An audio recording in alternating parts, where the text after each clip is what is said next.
لسروی مجاری زیادت رادواستین جهجای رزگار محمود روزنامه‌وان و چالاکوان جه خانقینه دپرسین هجای رزگار گلک بخیراتی کردستان 24 ما روشا خلک خانقین بهیس کد بیجن جه 24 دم جمیران 18 دم جمیران کار پیا او جی 8 نشتیمانی 8 جی مولده خلک خانقین دویگر مدا چواد جینگلو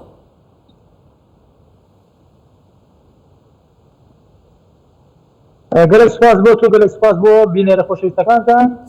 سپاسان دەکەم گەرما گەرمێکە هەموو کێشەیەک لەگەڵ خۆی دێنێ یعنی هەموو کێشەکان کێشەمان هەیە لە هاوی دەست پێ دەکات بۆ گەرما گەرمتری دەکات ئەمان حاڵ نییە ساعتە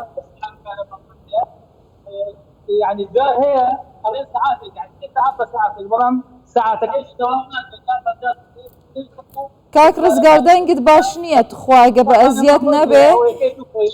ئەوە چ شتێکە قسە دەکەی ئەگەر مایکەکە بینیە نێزیکتر بۆەوەی بە باشتر گوێمان لێت بێ ئەزیەت نەبێ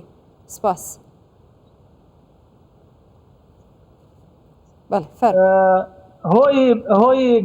هۆی گەرمێکە دوو سەرچاوە هەیە یعنی دوو بەشێکی لەلایەن ئێرانەوە کە کارەباکە بڕێت بەشێکی لەلایەن سیاسەتی حکومەتی عێراقیە بەرامبەر بە خانەقین ئێران ئەڵێ ئێمە هەر کاتێک خۆمان پێویستمان پێ بێ کارەباتان نادێنێت ئەوە وەزیری کارەبای ئێران کاتێکە ئێمە بە پارەی کردین بە سوارقات زیادیش یعنی حکومەتی عێراقی بەرامبەر ئەم کارەبایە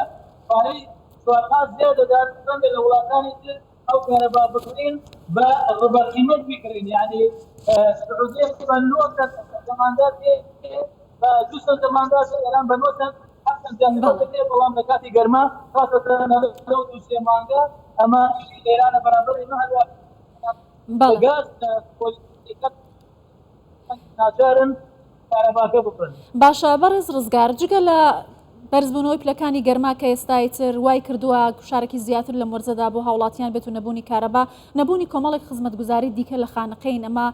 لە ماوەیەکی زۆر هاوڵاتیان داوای دەکەن بێکاری لە هەڵکشاندایە لە 2023 تا ئێستا حکوومەتی عێراق لە پرۆژەیەسای بودجەدا هیچ پارەیەکی بۆ خانقین کەسەر بە پارێزگای دیالەشە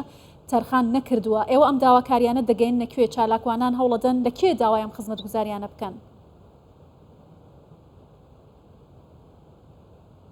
والله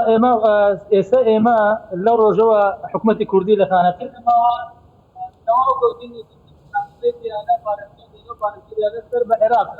ئەمە داوای سەرەکیمان لە حکوومەتی عێراقیە ئەمجا لە حکوومەتی درێنی هەر داواکارێک حکوومەتی عێراقی دەبێت لەبەرەوە حکوومەتی عێراقی حکوومەتی فیدراڵە ئەو زۆرینەی واتە ئێمە بەشێکی لە حکوومەتی عێراقی ئەم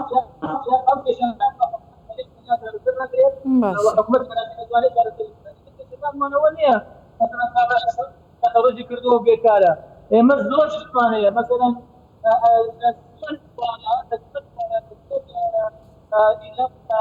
پێویستیمان بە